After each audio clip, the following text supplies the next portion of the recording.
यह लघु सरिता का बहता जल। पाठ परिचय।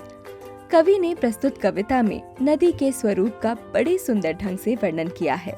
नदियाँ अपने उद्गम से लेकर अंतिम पड़ाव तक मनुष्य को आगे बढ़ने की प्रेरणा देती है।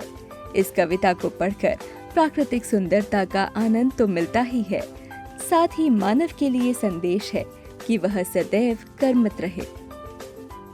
पाठ का उद्देश्य कौशल, सस्वर वाचन श्रवण, पठन पाठन, मौखिक व लिखित प्रश्नोत्तर।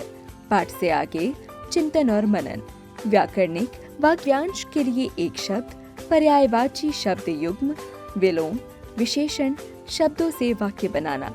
विषय संवर्धन गतिविधियाँ, जीवन कौशल, रचनात्मक कौशल, लेखन, संवाद, खोजबीन, परियोजना कार्य।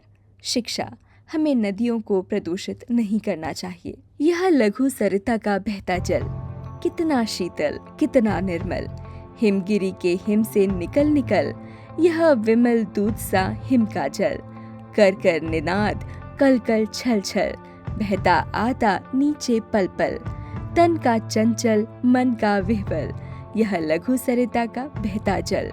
निर्मल जल की यह तेज धार, करके कितनी श्रृंखला पार, बहती रहती है लगातार, गिरती उठती है बार बार, रखता है तन में कितना बल, यह लघु सरिता का बहता जल। करके तरु मूलों का सिंचन, लघु जलधारों से आलिंगन, जल कुंडों में करते निर्तन, करके अपना बहु परिवर्तन, आगे बढ़ता जाता केवल यह लघु सरिता का बहता जल। मिलता है इसको जब पथ पर, पथ रोके खड़ा कठिन पत्थर, आकुड़ आतुर दुख से कातर, सिर पटक पटक कर रो रो कर, करता है कितना कोलाहल, यह लघु सरिता का बहता जल।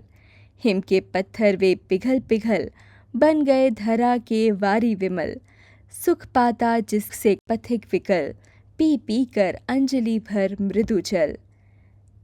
नित चलकर भी कितना शीतल, यह लघु सरिता का बहता जल।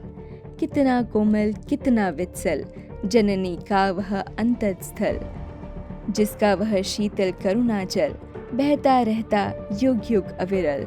गंगा यमुना सरयू निर्मल, यह लघु सरिता का बहता जल।